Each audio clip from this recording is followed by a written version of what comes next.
Good morning all of you. मैं आपकी हिंदी अध्यापिका और आज हम हिंदी व्याकरण में पढ़ने जा रहे हैं शब्द भंडार। तो देखेंगे शब्द भंडार किसे कहते हैं। वैसे ये आपने कक्षा 3 पर भी पढ़ा था। शब्द भंडार हिंदी भाषा में शब्दों का विशेष महत्व है। भाषा को शब्द ज्ञान की सहायता से प्रभावशाली बनाया जा सकता है। भाषा में अनेक प्रकार के शब्द प्रचलित हैं।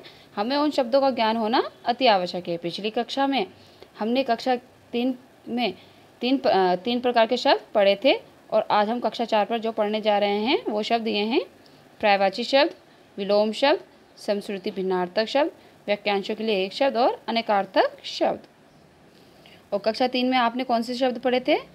पर्यायवाची शब्द, विलोम शब्द और वाक्यांश शब्द। तो कौन से दो शब्द जुड़ गए इसमें? समश्रुति भिन्नार्थक शब्द और अनेकार्थक शब्द। तो आज हम जो पढ़ने जा रहे हैं वो है आपका पर्यायवाची शब्द। तो पहले देखेंगे पर्यायवाची शब्द किसे कहते हैं। पर्यायवाची शब्द जो शब्द अर्थ की दृष्टि में समान होते हैं वे पर्यायवाची शब्द कहलाते हैं। इनको समानार्थी व समानार्थी शब्द भी कहते हैं।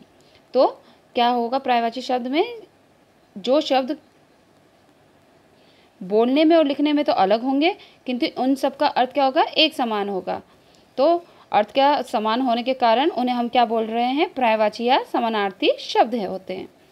जैसे कि उदाहरण देखेंगे, सड़क के किनारे वृक्ष लगा हुआ है, एक यात्री उस पेड़ के नीचे बैठ गया।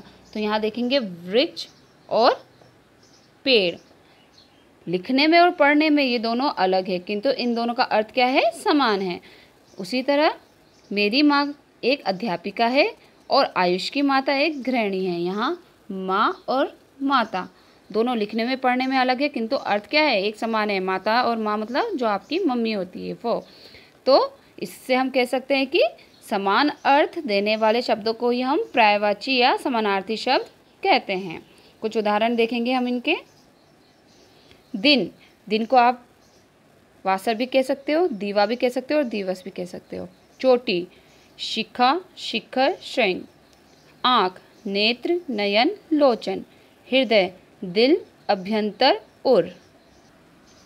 स्त्री, नारी, औरत, रमणी। आकाश, आसमान, नभ, अंबर। सूर्य, दिनकर, दिवाकर, भास्कर। समुद्र, सागर, सिंधु, जलधि। जंगल, वन, कानन, विपिन। पेड़, वृक्ष, तरु, पादप।